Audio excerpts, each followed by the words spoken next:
नमस्कार दोस्तों।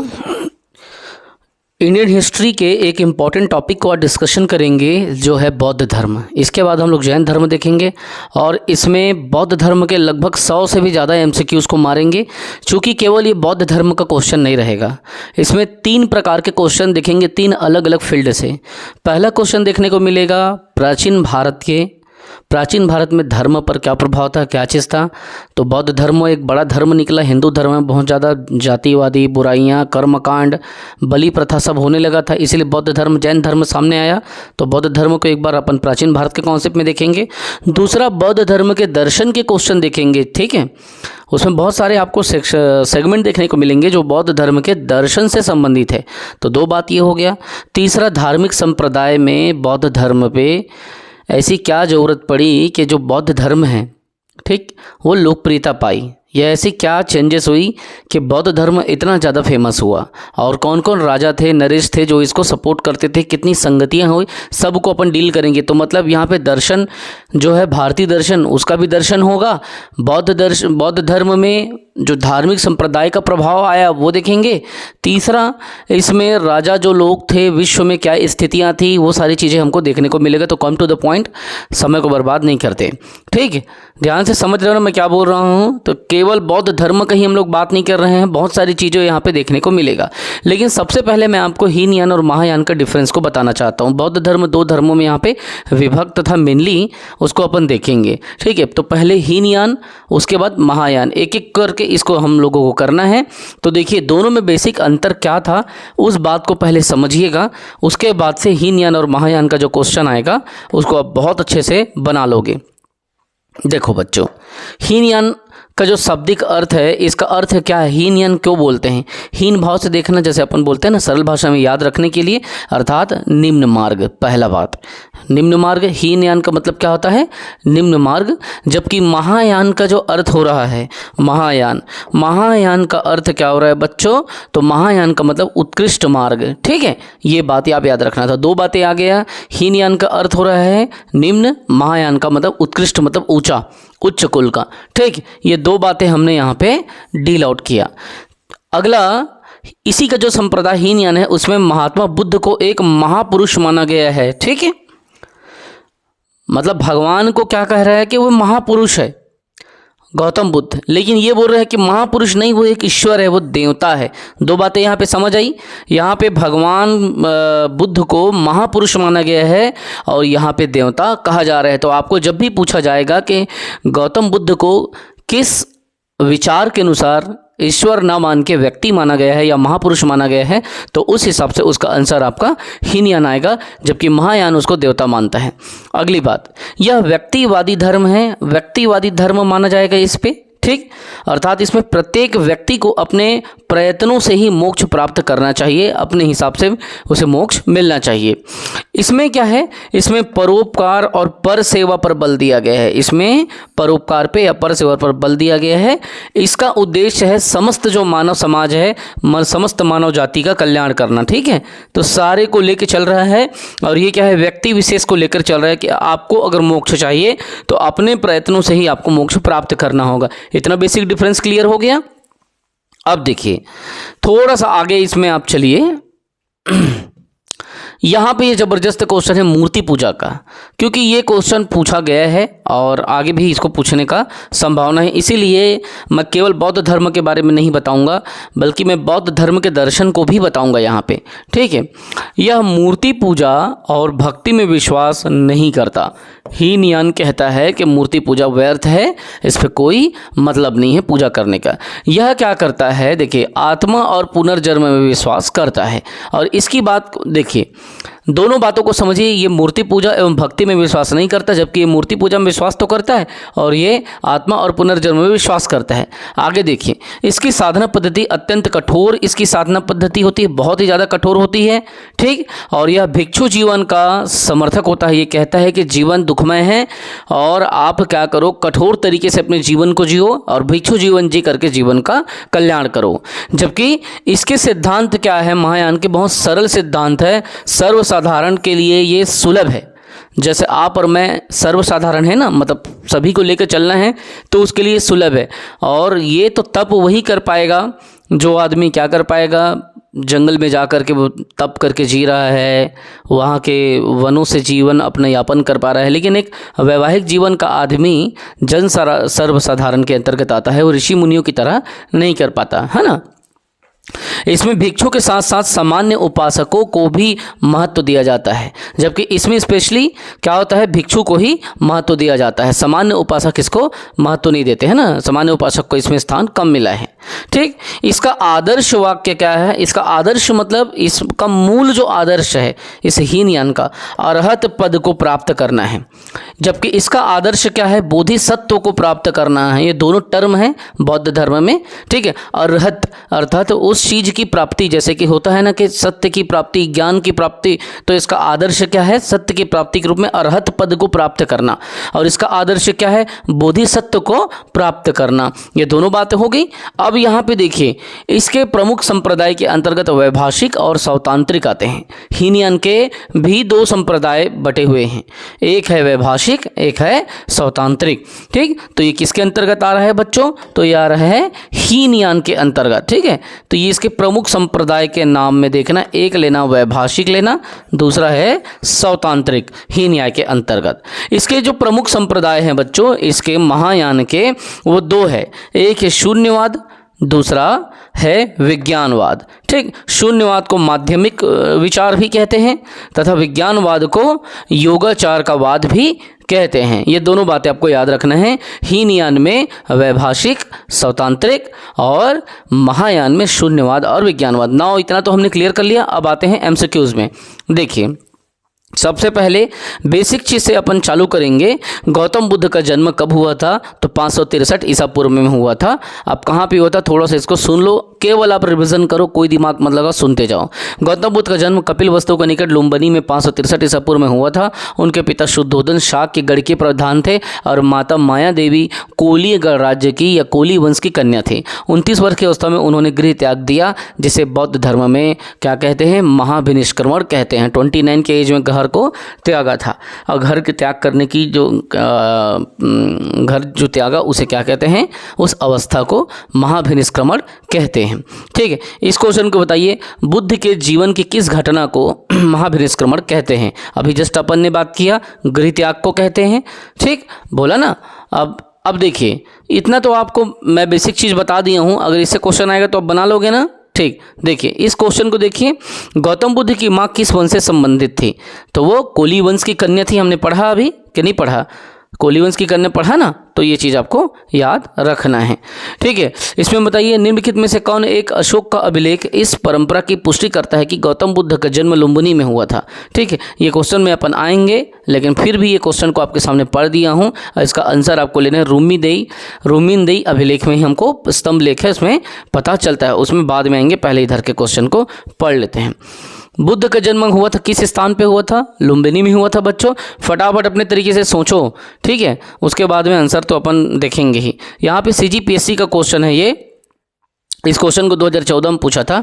तो बताइए, निम्न में से कौन सा नाम बुद्ध का दूसरा नाम है। बताइए, पार्थ है क्या, प्रच्छंद है क्या, मिहिर है क्या, या गुडाकेश। तो इसका आंसर लेना है, ई लेना है।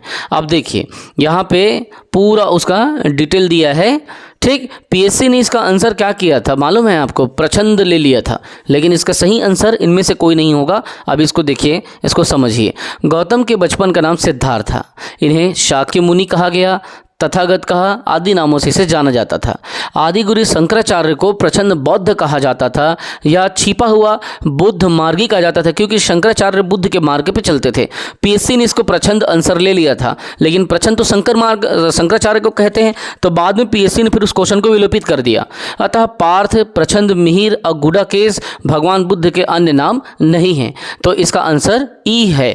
ठीक है, किंतु छत्तीसगढ़ लोक सेवा आयोग ने अपने प्रारंभिक और संशोधित दोनों ही उत्तरों में इस प्रश्न का उत्तर बी ही जारी किया। ठीक है, बाद में उसको विलोपित कर दिया था। ठीक है, इतना बात को आपको नॉलेज में रखना है कि प्रचंड कौन है, तो शंकराचार्य प्रचंड बौद्ध कहलाते हैं। ओके बच्चों, अब बताइए इस क्वेश्चन को बताइए। यहाँ पे जो क्वेश्चन आपके सामने लिखा गया है कि निम्नलिखित में से किस राजवंश के अभिलेख में इस परंपरा का समर्थन होता है कि लुम्बिनी शाक्य मुनि बुद्ध का जन्म स्थान है। तो यहाँ पे इसका मौर्य, ठीक है, इसका आंसर होगा मौर्य।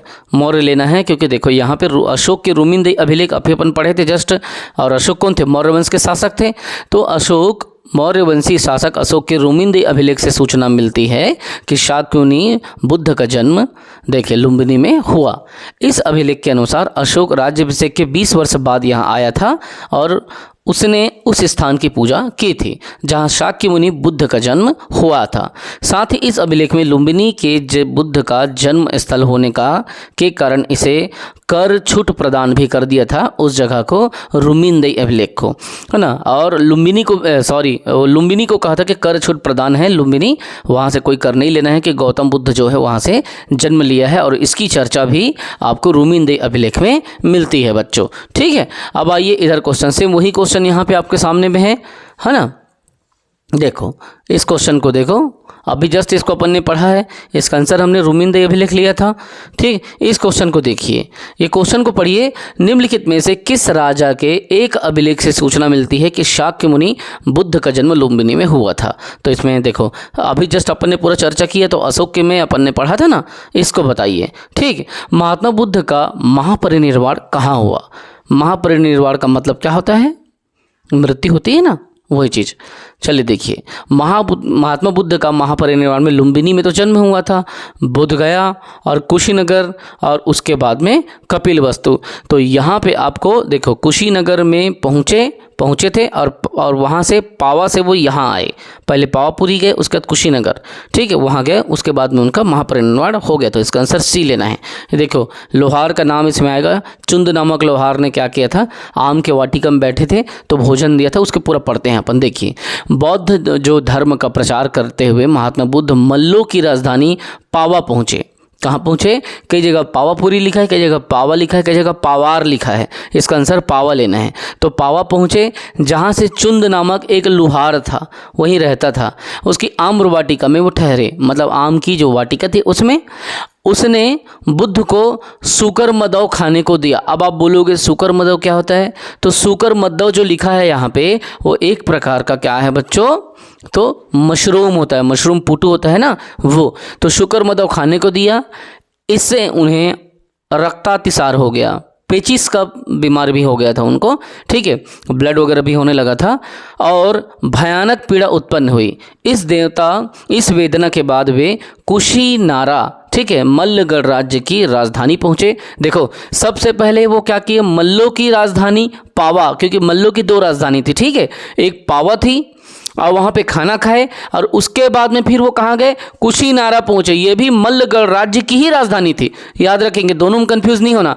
पहले वहाँ गए, फिर वहाँ भोजन किया, वहाँ रुके आम्रवाटिका में चुंद के यहाँ, और उसके बाद वहाँ उसका तबीयत खराब हुआ, और वैसी स्थिति में पेचिस के स्थिति में है ना, रक्तातिसार हुआ, पेचिस हुआ, और ये सूकर मदौ मतलब मशरूम खाने के बाद तबीयत बिगड़ी, और वो मल्लगढ़ राज्य की राजधानी कहाँ पहुँचे, तो वो कुशीनारा पहुँचे। पहले वहाँ गए, वहाँ भोजन किया और यहाँ पहुँचे, और यहीं जहाँ पहुँचे राजधानी कुशीनारा, तो 483 ईसा पूर्व में 80 वर्ष की अवस्था में मृत्यु हो गई। दोनों बातें क्लियर है।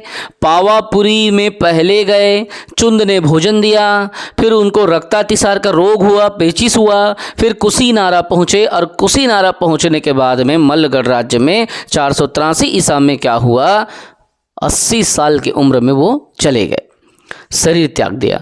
बौद्ध ग्रंथों में इसे महापरिनिर्वाण कहा जाता है। जब मृत्यु होती है, जब बौद्ध जो साधक होते थे बौद्ध धर्म के, उनकी मौत होती थी, तो उसको मौत या मृत्यु ना बोल के महापरिनिर्वाण कहते थे बच्चों, ठीक है। इस बात को बताइए, गौतम बुद्ध का महापरिनिर्वाण किस राज्य में हुआ था? तो मैंने क्या बताया, मल्लों की राजधानी, पहले पावा पहुँचे, पावा में भोजन किया पावापुरी में, फिर कुशी पहुँचे, कुशीनारा में फिर उन्होंने देह त्याग दिया 80 वर्ष की अवस्था में 483 ईसा पूर्व में, ठीक है।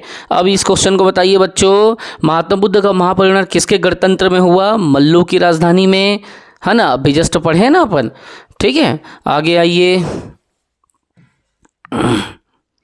सीजीपीएससी अधिकतर कोई भी क्वेश्चन पूछता है विवादित ज़्यादा पूछता है, हाँ। अब देखो गौतम बुद्ध ने किस स्थान पर निर्वाण प्राप्त किया? तो यहाँ पे कुशीनारा लिखा है, लिखा है ना, ये दे।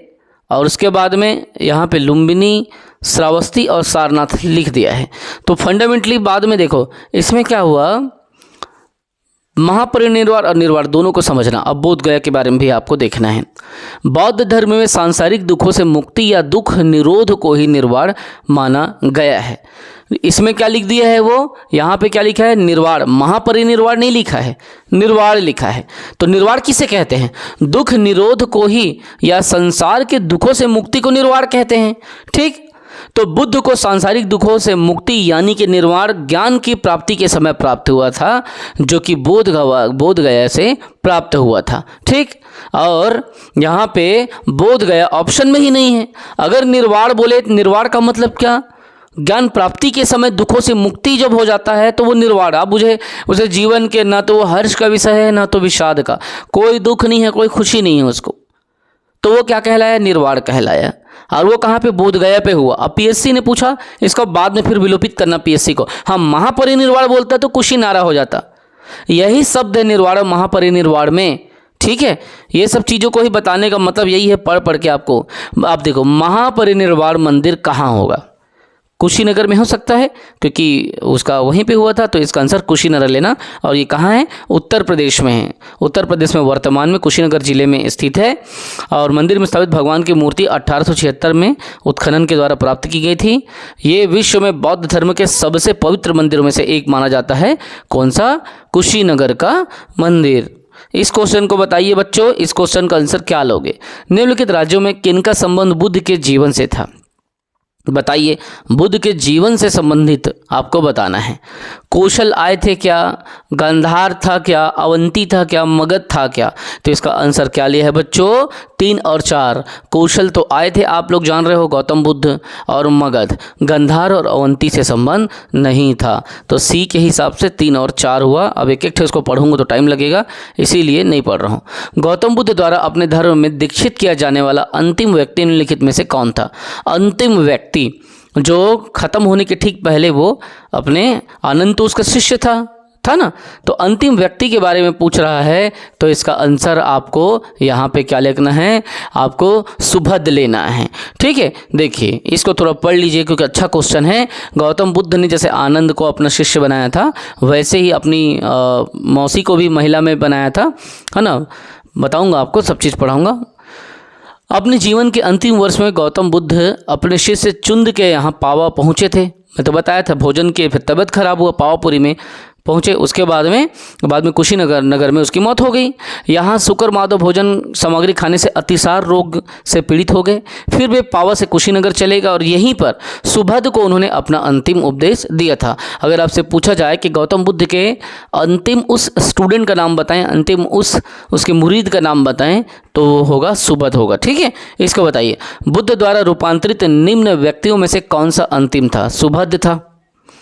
100 से कुछ ज़्यादा क्वेश्चन करेंगे, लगभग 150 क्वेश्चन करेंगे गौतम बुद्ध का, क्योंकि गौतम बुद्ध का क्वेश्चन प्रीलिम्स में और मेंस में आता ही आता है। तो सुन के रखे रहो, 100 क्वेश्चन कर लो। अरे यार, रोज़ 3 घंटे मूवी देखते हो खाना खाते खाते, उससे अच्छा यही देख लो। ठीक, बुद्ध ने अपने जीवन की अंतिम वर्षा ऋतु कहाँ बिताई। देखो अब ये वर्षा ऋतु पूछ रहा है, यहाँ पे आप गलती से ये दुनियादारी मत सोचना। ठीक है, कि पावा गया था फिर वो कुशीनगर गया था, हो सकता है आंसर कुछ भी हो सकता है कुशीनगर हो, लेकिन चलो मैं दिखाता हूँ आपको इसका आंसर क्या है, वैशाली। वो ऋतु पूछ रहा है, वर्षा ऋतु। ठीक है, तो अंतिम वर्षा ऋतु बताया था वैशाली में, और यूपी पीएससी में 2015 में पूछा था। देखो, महापरिनिर्वाण सूक्त, महापरिनिब्बाण सूक्त से उसके जीवन के विविध आयामों और काल का निर्धारण किया जाता है, जिसके अनुसार बुद्ध ने अपने जीवन की अंतिम वर्षा ऋतु वैशाली में वर्षा हुई। ठीक है, वर्षा ऋतु वह से वह ऐसा। इसको बताइए, निम्नलिखित में से कौन सा एक बौद्ध मत के निर्वाण की अवस्था है, निर्वाण की अवधारणा बोल रहा है ना, की सर्वश्रेष्ठ व्याख्या है। तृष्णा रूपी अग्नि का शमन, स्वयं की पूर्णता, अस्तित्वहीनता, परमानंद एवं विश्राम की स्थिति, या धारणातीत मानसिक अवस्था। तो इस स्थिति में इसका आंसर आप क्या लोगे, इसका आंसर देखो, जब व्यक्ति को क्या होता है, तृष्णा रूपी आग का दमन हो जाता है तो व्यक्ति को क्या होता है, आत्मज्ञान की प्राप्ति होती है। और वो आत्मज्ञान की प्राप्ति ही क्या कहलाती है, निर्वाण। आत्मज्ञान की प्राप्ति गौतम बुद्ध को ही ना, उसी समय वो जीवन के मोह माया से छूट गए थे, तो वो निर्वाण कहलाया। उसी को कहते हैं तृष्णा रूपी मोह माया रूपी जो आग है वो खत्म हो गया। ठीक है, किसी से न जलन न किसी से वेद, कोई मतलब नहीं, अपने काम से मतलब, ऐसा टाइप का अपनी। अच्छा, इसमें क्या होता है, देखिए मैं आपको बता रहा हूँ। बुद्ध ने निर्वाण को मन की उस परम शांति के रूप में वर्णित किया जो तृष्णा, क्रोध और दूसरी जो विषादकारी मन स्थिति से परे है। यह शांति तभी प्राप्त होती है जब सभी वर्तमान इच्छाओं के कारण समाप्त हो जाएं, जितने भी कारण हैं वो सब खत्म हो जाए और भविष्य में पैदा हो सकने वाली इच्छाओं का जड़ से नाश हो जाए। न तो वर्तमान का चिंता न भविष्य का चिंता। निर्वाण में तृष्णा और द्वेष के कारण जड़ से समाप्त हो जाते हैं, जिससे मनुष्य सभी प्रकार के कष्टों, दुख या संसार में पुनर्जन्म के चक्र से छूट जाता है। ठीक है, ये बात याद रखना।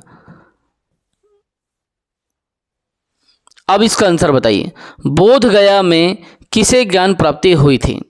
बोध गया में किसे ज्ञान की प्राप्ति हुई? महावीर स्वामी को, गौतम बुद्ध को, या सीमंधर स्वामी को, या पाशरनाथ को? तो बोध गया में किसे प्राप्ति हुई थी? भाई जाहिर सी बात है गौतम बुद्ध को हुई थी। ठीक, 35 वर्ष की अवस्था में बैसाख पूर्णिमा की रात्रि को, है ना, लगातार मतलब 6 वर्ष की वो वहाँ पे पूजा पाठ किए थे, व्रत किए थे, है ना, कठिन जप किए थे और पीपल के वृक्ष के नीचे उन्हें ज्ञान की प्राप्ति हुई। ठीक, बोधि वृक्ष कहते हैं। इस अलार कलाम कौन थे? अलार कलाम कौन थे? बहुत अच्छा क्वेश्चन है बच्चों। आप बताइए। बुद्ध का एक शिष्य था, एक प्रतिष्ठित बौद्ध भिक्षु था, बुद्धकालीन एक शासक था, बुद्ध के एक गुरु थे। अलार कलाम में या तो आप ए लगाओगे या डी लगाओगे, कंफ्यूज हो ना। अलार कलाम में क्या लूँ क्या लूँ क्या लूँ? हो सकता है कि बुद्ध के प्रारंभिक गुरु रहे हों। चलो देख लेते हैं, इसका आंसर डी हो गया, बुद्ध का एक गुरु। अब इसको देखो, समझो।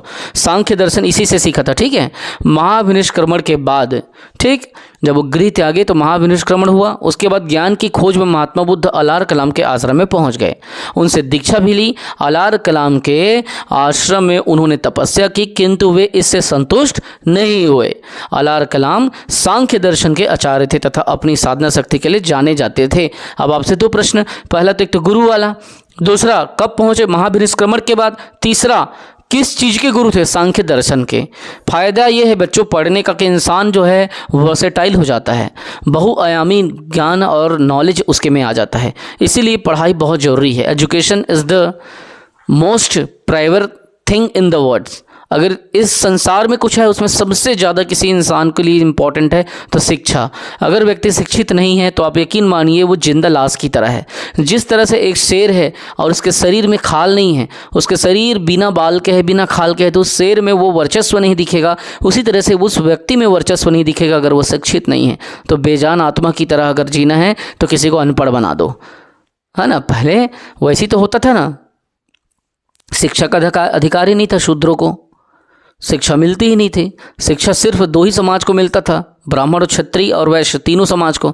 सिर्फ एक ही समाज को शिक्षा नहीं मिलता था, तो सिर्फ वो वही काम करते थे जो वो छोड़ते थे, वही खाते थे जो वो छोड़ते थे, यही होता था ना। लेकिन अब समय बदल चुका है, अब समाज में छुआछूत नहीं है, अब समाज में है भी तो बहुत कम है और धीरे से वो भी बदल जाएगा। अब इक्वलिटी का समय आ चुका है। अब हमें पुराने जिन्होंने गलत किया ना वो हैं, जिनके साथ गलत हुआ ना वो हैं। आज के समय पे आपको सबको एक मान के चलना पड़ेगा और लड़ना पड़ेगा, ठीक है। और जो लड़ेगा वही जीतेगा आज के समय पे। और लड़ाई की बात कलम की बात हो रही है, तलवार की बात नहीं हो रही है। महात्मा बुद्ध ने,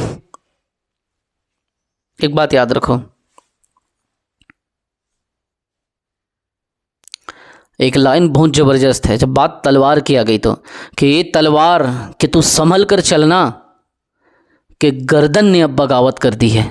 ठीक, महात्मा बुद्ध ने अपना पहला धर्म चक्र प्रवर्तन किस स्थान पर दिया?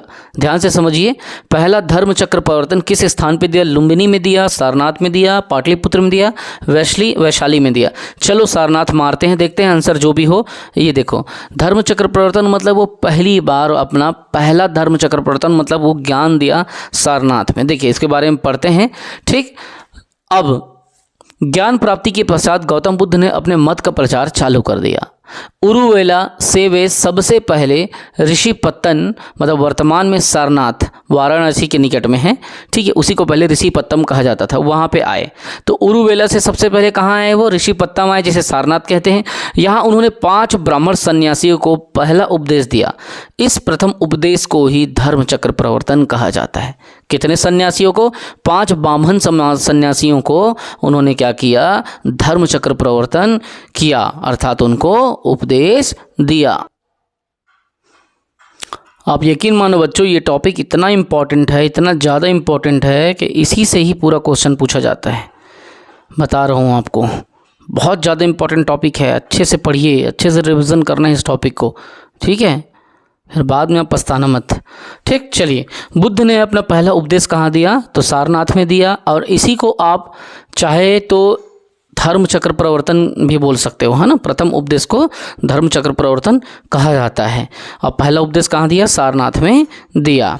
ठीक, अब आइए इधर आइए, वीडियो हम लोग थोड़ा लंबा खींचेंगे, 1.5 घंटे 2 घंटे का 2 वीडियो बना देंगे, ठीक है, क्योंकि एक वीडियो में तो आप बोर हो जाते हो। इसको बताइए, सारनाथ ने प्रथम प्रवचन किसने दिया था? महात्मा बुद्ध ने दिया था।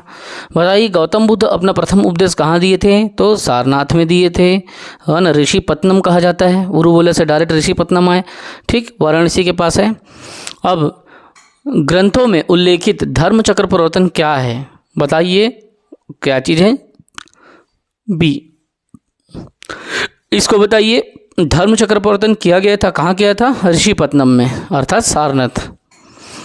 बुद्ध ने सर्वाधिक उपदेश कहाँ दिए? अब देखिए, ये क्या पूछ रहा है? सबसे ज़्यादा उपदेश किस में दिया? वैशाली, कौशाम्बी, श्रावस्ती और राजगृह। तो इसका आंसर क्या लें? श्रावस्ती ले लें, श्रावस्ती। ठीक, देखिए, बुद्ध के सबसे अधिक शिष्य कोसल राज्य में हुए थे तथा यहाँ की राजधानी श्रावस्ती से ही उन्होंने सर्वाधिक उपदेश दिए। ठीक, चलो इतना आप याद रखना कि पूछ दे सबसे ज़्यादा कहाँ दिया था, तो श्रावस्ती में दिया था। बुद्ध कौशाम्बी किसके राज्यकाल में आए थे? कौशाम्बी किसके राज्यकाल में आए थे? तो यहाँ पे बोधि लिखा है और शतानी के लिखा है, उदयन लिखा है, निक्षु लिखा है। तो क्या उसका आंसर होगा? उदयन। उदयन के समय पे कौशाम्बी वो आए थे। अगर पूछ दे तो ये सब क्वेश्चन को ध्यान में रखेंगे। इसको बताइए, बुद्ध की मृत्यु के पश्चात प्रथम बौद्ध संगति की अध्यक्षता किसने की थी? ठीक है, तो इसका आंसर क्या हो जाएगा? अध्यक्ष में बोल रहा है तो महाकश्यप के द्वारा। ठीक है, इसका एक ट्रिक भी मैंने बनाया था, मसामोव, है ना। महाकश्यप, शाकंभर, मोगलितुष, फिर वसुमित्र, तो मशामोह। वैसे ही शासक में अकाअक, अजातशत्रु, कालशोक, है ना, अशोक, फिर कनिष्क। उसी तरीके से ये सबको आपको ट्रिक के माध्यम से भी याद रखना है। ठीक है, प्रथम बौद्ध संगति, बौद्ध धर्म परिषद, उसी को संगति भी बोलते हैं या प्रथम बौद्ध परिषद कहते हैं। ये बुद्ध की मृत्यु के तत्काल बाद राजगीर की सप्तपर्णी गुफा में हुई थी। इस समय मगध का शासक अजातशत्रु था। इस संगति की अध्यक्षता महाकश्यप ने की थी तथा इसमें बुद्ध के प्रमुख जो शिष्य आनंद और उपाली की उपस्थिति भी थी। अगर आपसे पूछ दे कि प्रथम बौद्ध जो संगति हुआ उसमें किन 2 शिष्य थे? प्रमुख शिष्य आनंद और उपाली थे। इसमें बुद्ध की शिक्षाओं का संकलन हुआ था इसी प्रथम बौद्ध संगति में, जिसे सूत और विनय पिटक के नाम से जाना जाता है ना। सूत पिटक और विनय पिटक, बाद में अभिधम पिटक आएगा, लेकिन यहाँ पे अभी 2 ही पिटक का संकलन हुआ है। बुद्ध के जो अनमोल वचन हैं, ठीक है, शिक्षाएं हैं, वो सब है सूत पिटक और विनय पिटक में। तो 2 प्रकार के पिटक का सृजन इसमें हुआ था प्रथम बौद्ध संगति में, सूत पिटक, विनय पिटक। एक और होगा तीसरा, अभिदम्भ पिटक, वो भी एक प्रकार का धर्म ग्रंथ है इनका, बौद्ध धर्म का। सूत पिटक, विनय पिटक और अभिधम पिटक। तो अभिधम पिटक का सृजन अभी इसमें नहीं हुआ है, वो बाद में होगा। ठीक, 2 पिटकों में इसको विभाजित किया गया, सूत और विनय में। आनंद तथा उपाली क्रमशः धर्म और विनय के प्रमाण माने जाते हैं। जो आनंद है उसे यह कहा जाता है कि वो धर्म का प्रमाण है। कौन? आनंद। आनंद को किसका प्रमाण मानते हैं? धर्म का। और उपाली जो है विनय का, उपाली विनय का प्रमाण माना जाता है। ये दोनों बातें याद रखना कि धर्म का प्रमाण किसे? आनंद को। और इसी को ज़्यादा पूछा जाता है। आनंद बहुत धर्मपरायण शिष्य था। और उपाली विनय प्राणायन। अगला क्वेश्चन बताइए, इसमें से प्रथम बौद्ध संगति के अध्यक्ष कौन थे? वही मशामो मैं बताया हूँ, महाकश्यप पहले अध्यक्ष। इसको बताइए, प्रथम बौद्ध परिषद का संचालन निम्नलिखित में से किस एक ने किया था? तो प्रथम बौद्ध परिषद का संचालन निम्न में से किसने किया था? तो वही है महाकश्यप। महाकश्यप लेगा मशामू, म से महाकश्यप, श से शाकम्भीर, मु से मोगलितु, व से वसुमित्र।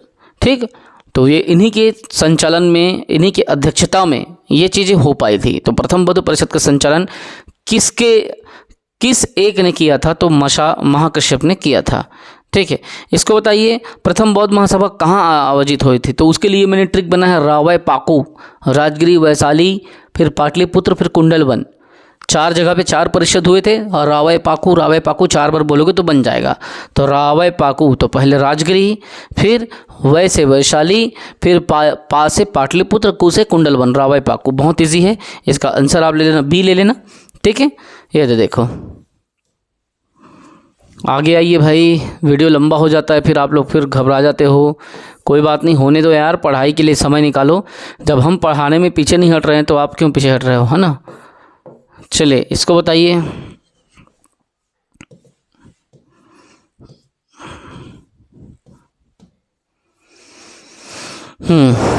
सप्तपर्णी गुफा स्थित है, कहाँ पे है? राजगिरी में, सांची में? तो ये राजगिरी में होना चाहिए, ये राजगिरी, क्योंकि पहला परिषद यही हुआ था ना, प्रथम बौद्ध संगति। और प्रथम बौद्ध संगति कहाँ हुआ था? सप्तपर्णी गुफा में। इसीलिए ट्रिक से याद कर लेना कि वो राजगिरी में है, क्योंकि वहीं सप्तपर्णी गुफा में हुआ था। इसको बताइए बच्चों, पीएससी इसको पूछता है इसी क्वेश्चन को। भगवान बुद्ध के महापरिनिर्वाण के बाद पहली बौद्ध संगति कहाँ हुई थी? तो राजगिरी में। इसको बताइए, कश्मीर में कनिष्क के शासनकाल में जो बौद्ध संगति आयोजित हुई थी उसकी अध्यक्षता किसने की थी? तो बता सकते हो इसको। कश्मीर में तो किसने किया था? वसुमित्र ने। मशामोव बताया था ना मैं। यदि बौद्ध धर्म की चतुर्थ बौद्ध संगति कुषाण शासक कनिष्क के राज्यकाल में, मतलब शासक कौन था? कुषाण कनिष्क। लेकिन कश्मीर के कुंडलवन, कई जगह कुंडल ग्राम, कई जगह कुंडवन भी लिखा है, इसी का नाम है कुंडलवन, कुंडल ग्राम, कुंडवन, कुंडनगर, सब इसी का नाम है।